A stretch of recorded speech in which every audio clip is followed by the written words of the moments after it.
Hello everyone and welcome to the latest episode of SUGTalks. I'm Craig Dale, your host, and together with our special guest we'll take a deep dive into the topics, challenges and opportunities facing SAP users today. Please make sure you do subscribe so you don't miss any of our future episodes. I'm delighted to be joined again today by Uwe Grigoleit, Senior Vice President and Head of the Customer Evolution and Portfolio at SAP. So welcome, Uwe. Thanks, Greg, for having me. Oh, it's great to have you back, because today we're going to be taking a deep dive on the recent changes to SAP's customer service and delivery portfolio and how they aim to improve the user experience across all of its cloud offerings. So just before we go into that, you know the drill, Uwe, as a previous guest on the podcast. A quick question for you before we get into the main discussion. If your home was on fire, not a very nice thought, I know, and your family and pets were safe, what one object would you save? One item I would save is one specific artwork I have. It is from an artist called Paco Knöller, and I saw it in a catalog of a gallery we are sometimes purchasing some artwork from, and it was really so to say a first view love kind of thing. So I saw it and I said, this is really something that first of all I think would very nicely fit into our apartment, and secondly also would really give me something back. And I put it, even for those on the video, I put it behind me in our entry hall of the apartment. And every time I'm going out of my home office or I'm entering our apartment, I'm directly looking at that picture, and that really also gives something back to me. And that's why that would be the item I would take back. So I would not take my iPad, nor my iPhone, nor my computer. Oh, wonderful. Oh, thank you. It's amazing the things artwork can just evoke within you, can't they? You can see, you can look at it, and everybody can take something different from it. That's wonderful. I think when I got this question, it was like, oh God, what would I do? And it kind of reminded me, really, I must get a number of hard copy pictures I have in a box in the loft digitized, because that's the first thing that came to my mind. Mm-hmm. All pictures that have memories from years gone by that I haven't yet digitized. So that's a reminder to me to do that. Yeah, so, and that's a very good topic as well. But luckily, I have digitized really most of them, because we took these dias in the past, and as there's no projector anymore, I took an effort some while back already to digitize all of them, and everything else has been digitized now as well. Oh, well, you're ahead of me, so I need to get that done. Uwe, thank you very much for that. And, you've been at SAP for nearly 20 years now. And, obviously, as I mentioned earlier, you've been on SUGTalks before. But for the benefit of our listeners, perhaps, that haven't heard from you before, would you kind of start us off by sharing a little bit of background about yourself and your SAP experience? Yeah, happy to do that. So, and actually, yes, I'm 27 years with SAP now, so quite a long time. Originally started as a developer, was developing part of our finance applications at that point in time already directly with one of our largest customers in that space. So I really enjoyed not only to do the development, but also to do it directly with and directly for a customer, to really get the feedback on what I'm doing there, basically on the same day, or at least very short term. And then took over other product at SAP as a product manager, was then moving into more sales-oriented roles, was driving sales management in SAP Switzerland, also part of the local management team in SAP Switzerland. And then back in 2010, when we launched HANA, or when we brought out HANA, and I said, this is really something that could be a game changer for SAP. I was not completely wrong, luckily, with that topic. So I wanted to work in that area, and then moved to a global role, being responsible for the go-to-market for everything we built on HANA. And then as we then very soon, luckily also started to port our classical ERP onto HANA, I took that to the market in 2013. And then 2014 launched S4HANA as our next generation ERP, and then also in 2020 later on then the cloud variants, including then RISE, the RISE offering and the GROW offering.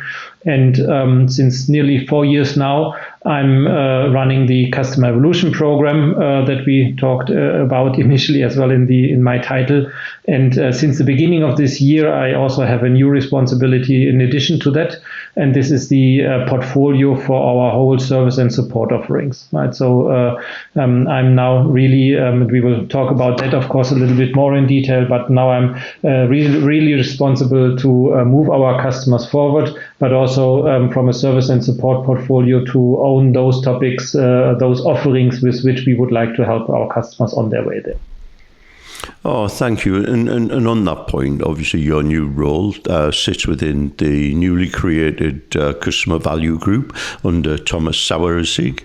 And, you know, for our listeners who perhaps haven't been following that reorganisation closely, could you set the scene of why the group was created and what it's bringing together for us? Yeah, no, I'm happy to. And I mean, first of all, the name of the group, I think, should be not only just a name, but also tell a little bit what the overarching aim is of this group. And it is why we are calling it Customer Value Group. So what we wanted to achieve with merging our classical sales organization and the support and service organization is that we would really like to ensure that we are delivering more value to our customers and also actively helping our customers to derive the best value out of the applications we are delivering them.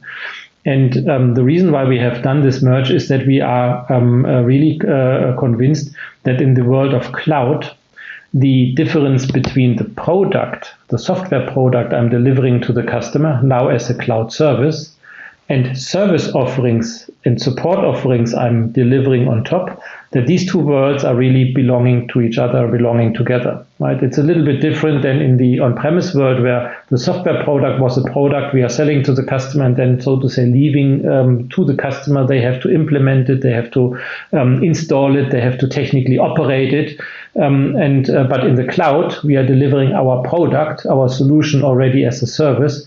And this is why we see the classical support and service elements really as a natural extension of that product that just gives the product a little bit more dedication, a little bit more value in the concrete context of the customer. This is why we found it also natural to really merge these two units, to really give the customer an end-to-end support out of one unit, really with the aim, as the name is saying, to increase the value the customer at the end is getting out of the complete set of our services.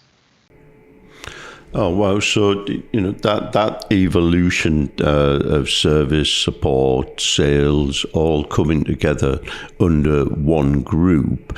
So, I suppose when you took on this role, what was your brief? And, you know, what was the brief you were given when you took on that role, and how do you see that evolving further into the future? Yeah, no, I mean the brief that I have been given by Thomas when he asked me to take over that role is that he said really you have to now so to say set some cornerstones to really develop here the next generation of SAP and SAP how to deliver cloud services. And he has been asking me to take over that role because I'm, as I mentioned in my introduction, I'm coming from the product world, right? I've been developing products at SAP. I've been also taking products to the market at SAP. And what he wanted to do from my side is that I'm now really merging that product perspective that I'm having from what I've done for SAP with the services perspective, and really, as I said, bring these two things together, right? And so, and that is really why they have been asking me to take over that role, and that's also why I'm really excited about that role, because it allows me, as somebody who has never been working at SAP services so far, to really now give services the new spin, the new future, the new merit that will take us into the next decades of delivering services in the world of cloud solutions and directly connected to our cloud solutions. And is there, from your portfolio perspective in that regard, you've talked about services coming in, you're coming from the product world, services, delivery. Is there anything else in your portfolio in the scope of what you're delivering? Yes, it is. So, I'm covering, so to say, the full set of our former, what we called customer service and delivery portfolio, which means it is the classical support services. Of course, then the premium services that we are offering on top of the standard support offerings that in the cloud world now have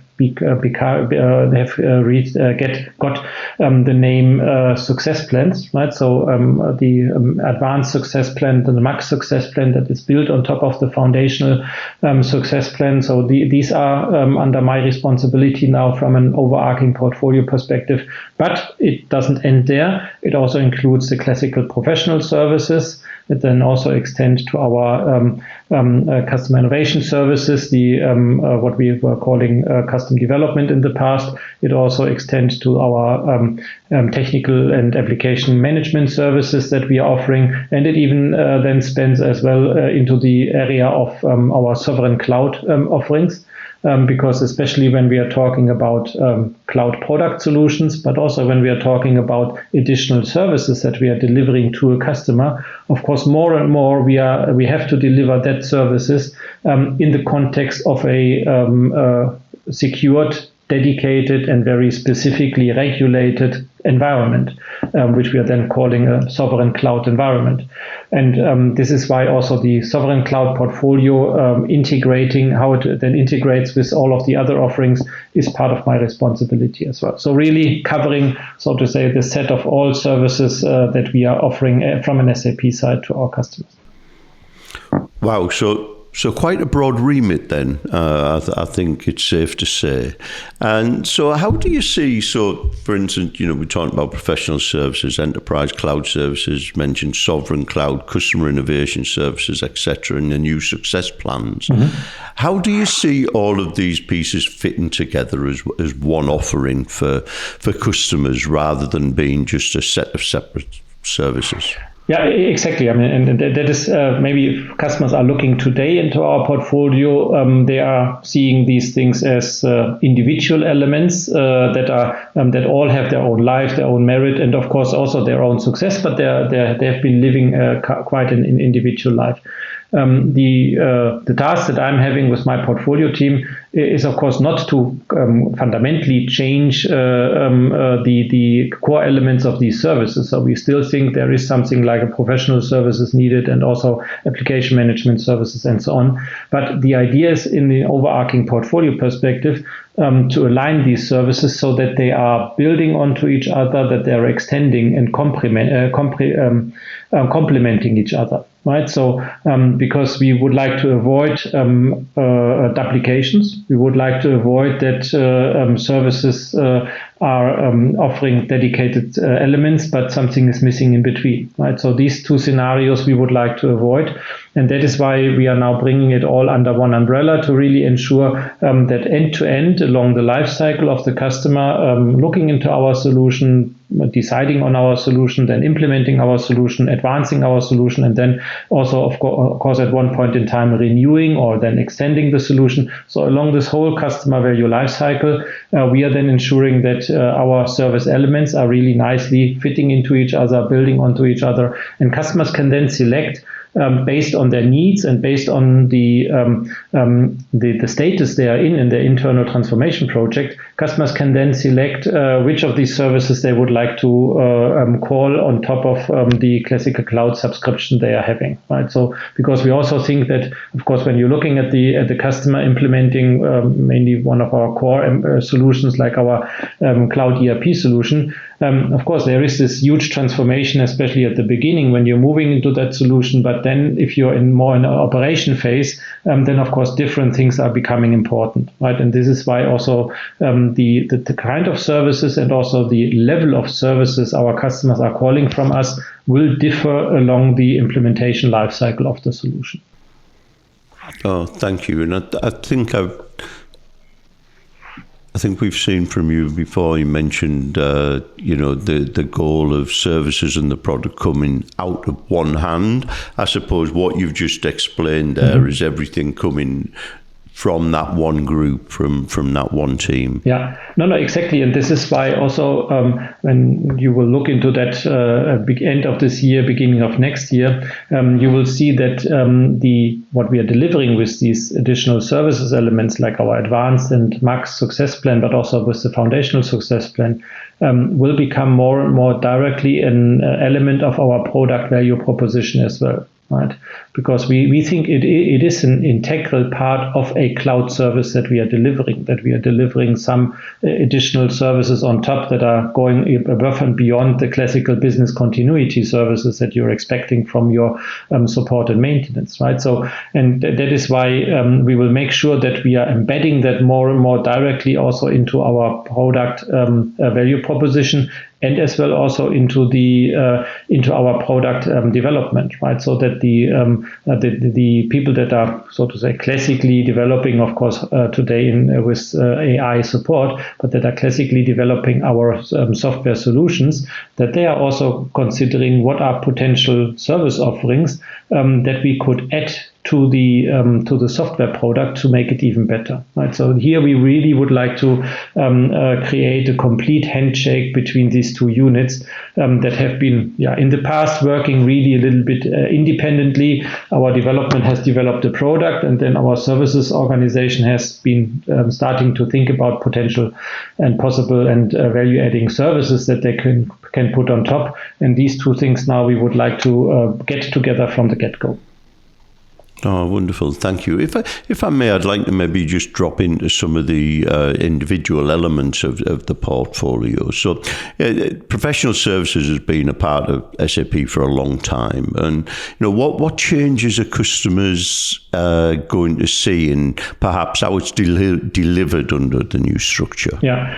On the professional services element, customers will see a fundamental simplification of our portfolio. So we have already fundamentally simplified our catalog of professional services from far more than 100 items to a low two-digit number. I think it's 34, 35, 36, something around that. So we have, but with that, we are not changing the scope, but we have really simplified the offering to make it more standardized and structured.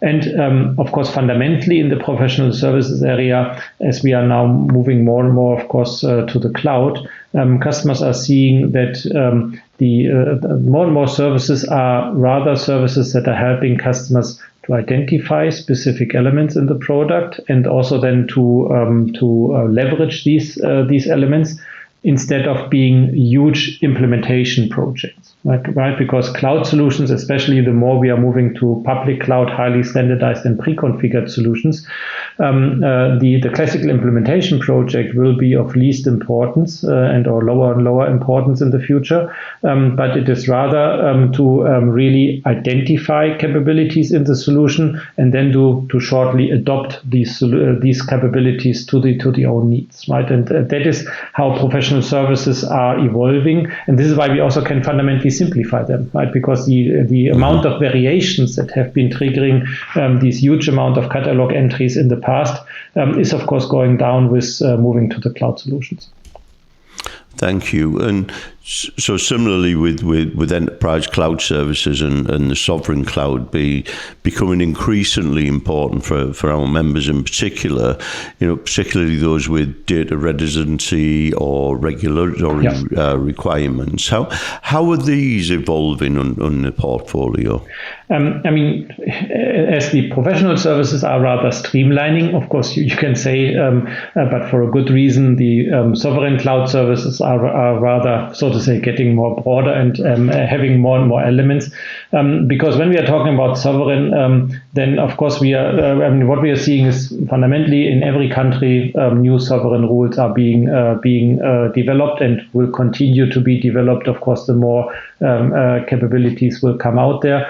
We are seeing it, of course, in many countries being different. Of course, there are some synergies we can leverage from units like we have with the European Union, but fundamentally, of course, there are still a lot of single elements coming on top. And of course, we are also seeing different dimensions, right? When we are talking about sovereign, it is we can look at the operations, we can look at data residency, we can look at the access of the solution. So there are different dimensions of sovereign. And this is why I think the whole sovereign topic will become quite a complex matrix, so to say, out of a region, locality, and then the level of sovereignty customers would like to get or need to get based on their own regulations and standards. And we are making sure that we can offer it very flexibly within all regions, within all countries, and along all of these lines that we are seeing there. Because also when I'm talking to customers, I mean, many customers, of course, in the initial conversation, they are saying, I need to have the most sovereign cloud environment that I could get. Which then, of course, on the other hand, will also come at a specific price, right? And then if you're then going into the detail, it really helps that we can also structure our sovereign offering according to these different dimensions, because then we can really identify with the customer what are the elements that are really also from a regulatory perspective needed, and what are the elements that are maybe optional, and then the customer can decide whether they are willing and able and see a good reason to pay the uplift, or saying, okay, we are just doing what is regulatory needed. Oh, thank you. We know our community, but we don't know yours yet. Why not share the benefits of your UKI Sub membership with those who don't know about us? The UKI Sub referral scheme rewards you for helping to grow and develop our community. You can check out the link in the description to find out more about how you can get involved. Terms and conditions apply. We hope you enjoy the rest of the podcast. You mentioned earlier customer innovation services, previously custom development. Mm-hmm. Can you explain how custom development has evolved or is evolving into customer innovation services, and what additional values there for customers? Yeah, definitely. And I mean, of course, in today's world where AI is taking, of course, a huge place, and where we are more and more also talking about forward deployed engineering, FDE, right? Which is nicely connecting to basically what I have done at the very beginning of my career at SAP, developing some of our solutions directly with and for a customer, right? But in that context, of course, the whole topic of customer innovation services or custom specific development becomes more and more relevant.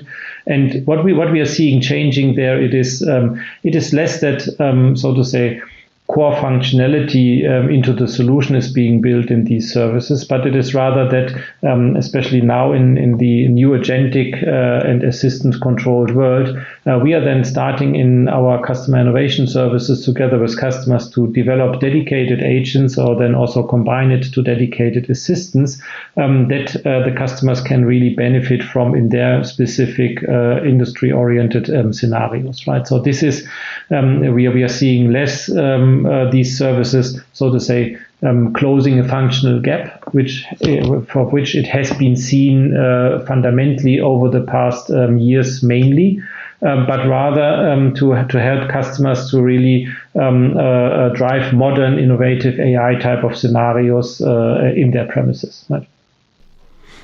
Thank you. And so now if I could turn to perhaps the support offerings you were talking about earlier. So advanced, max success, etc. So if a customer who's listening today, who's on SAP's traditional support offerings, how do they look at this and work out whether advanced or max success is worth it for them and their organization? Yeah. The advice I'm always giving to customers now is that they should decide per solution, because our service and support offerings that we're having, these success plans, are structured per solution area, right? So you can take one for the cloud ERP area, you can take one for the human capital management area, for finance and purchasing, and procurement, and so on and so forth. And so the customer should decide for these areas what is the level of proactivity and the level of concrete transformation support they need in this area. And that will then determine whether they are saying we are fine with the foundational success plan, or we would like to get the advanced and max success plan. Because first of all, very important element, they are nicely building on top of each other. So if I'm going from foundational to advanced, I'm getting everything that I'm getting with foundational, plus what is coming on top is advanced. And same, of course, then applies to max. It includes advanced and foundational as well. And the more I'm going in higher up into this level of advanced and max, the more proactivity increases from our side, with dedicated success plan managers, with dedicated plans, with dedicated proactive offerings we are doing. And the more I'm going on top as well, the more transformational support is increasing. So if I'm at the beginning of my ERP transformation, or still in the midst of it, then definitely the max success plan is really something that is giving me the largest amount of hand-holding. If I'm looking at, for instance, one LOB solution, let's like human capital management, I have implemented that solution already, our SuccessFactors solution, a few years back. It's a nicely running solution.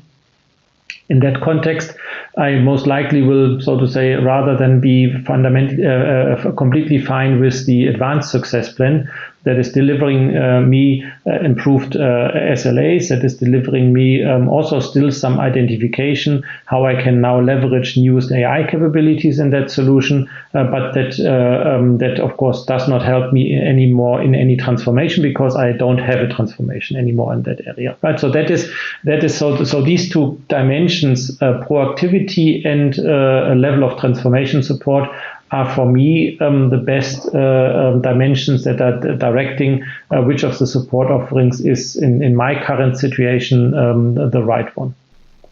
Thank you. And does this work does that work in the same way for customers who are running hybrid landscapes? So they'll have, perhaps significant on-premise estate alongside cloud. Do they work in the same way for those customers who are not fully into the cloud yet? Yeah, no, very good question. And yes, we have also been thinking about that. So first of all, for customers that are fully on-premise still, of course, the classical premium engagement, including max attention, are still remaining and can still be called off. But for customers that are having some on-premises still left, so to say, and on the way to the cloud, we have built into our cloud designated success plan offerings now something we are calling the support for systems in transit, right? So this means that the success plan I'm calling fundamentally for my new cloud services that I have subscribed to and that I'm using, the systems, the on-premise systems that are now on the way to the cloud, or which functionalities are now being transformed into and transported into the respective cloud solutions, these on-premise systems are covered by the new Max Success Plan then as well, right? And this is what we are then calling systems in transit. And this is how we would like to specifically support customers in the hybrid world. And then in here, which is then the nice element out of that, with one specific model, right? So because they have just one success plan, and that covers the new cloud systems and the systems in transit. And if there are then some dedicated systems that are also that should stay on premise for the next years, because it's maybe a legacy business I would like to shut down anyhow in a few years, and this is why I don't want to touch it, I can close a dedicated premium engagement plan for that offering as well, or I can leave those offerings then, of course, as well also in the on-premise world under a classical enterprise support. Thank you. And so for some listeners, obviously the line between what's included in the cloud subscription and what costs extra isn't always clear. And I like what you were saying earlier about simplification. So does the new portfolio help with that for customers to understand what's included and what will cost extra? My honest answer is I hope. We hope. So now, we've been really doing our best to also in the whole rollout material and the information that we are describing to really then per success plan I have a clear dedication. This is what you're getting with this success plan, and this is how now, for instance, an advanced is building on top of the foundational delivery, and then Max is topping even what we are doing with advanced. We think that we have quite a good description now that is allowing customers really also then per solution area, because of course what advanced and Max is delivering for human capital management is in some areas a little bit different to what we are delivering then in cloud ERP or in finance and procurement.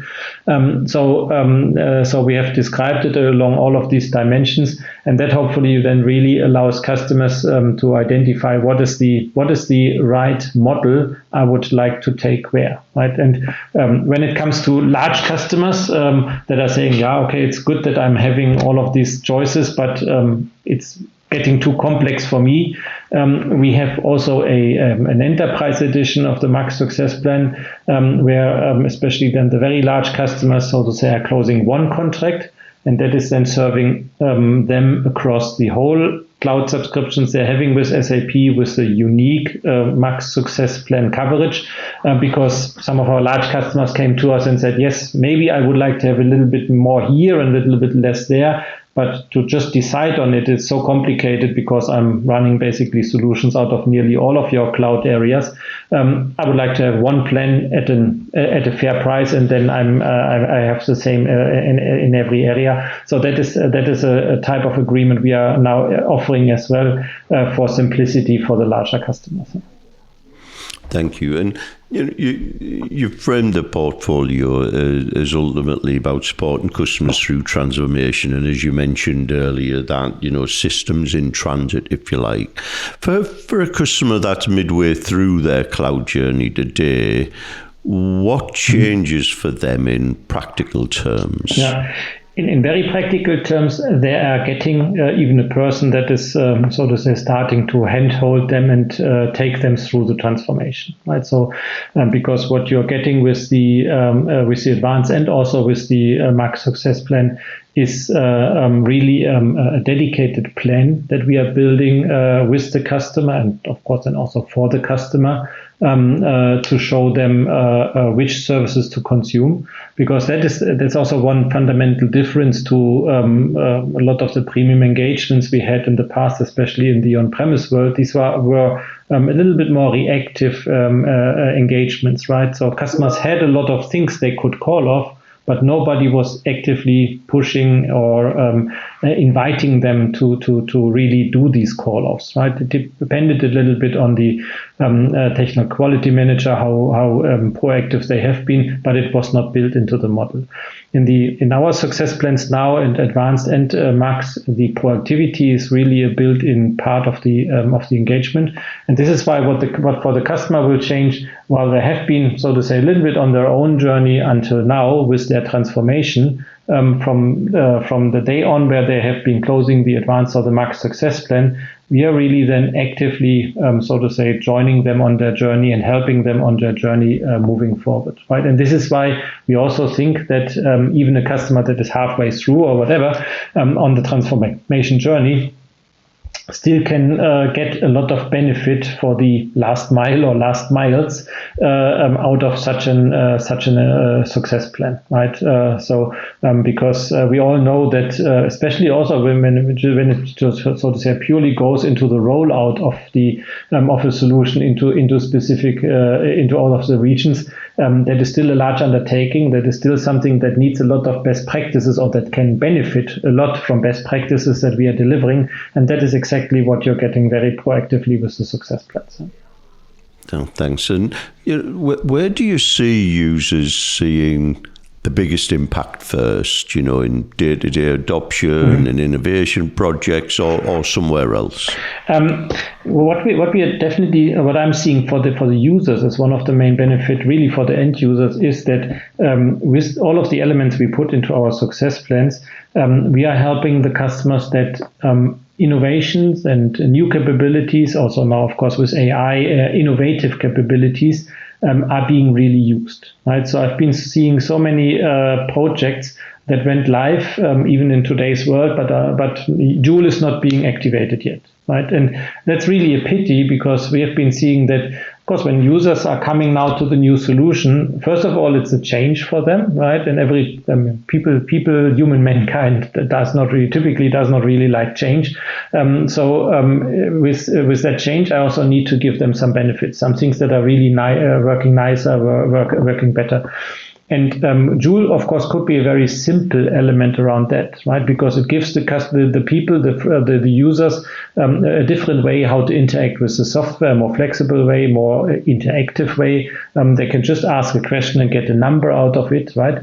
And this is something that it's very easy to bring such an element into a project, even at a later phase. And then when you're rolling it out, the users are really saying, okay, yes, it's a new solution. It's working a little bit different here and there. So that's what I don't like, maybe. But that other element I really like, and it's really giving me something back, right? And that is something that that we are really pushing with the success plans. And that is what then the end users will really see as a difference, even though they may not know that their IT department has ordered a success plan with SAP. Right?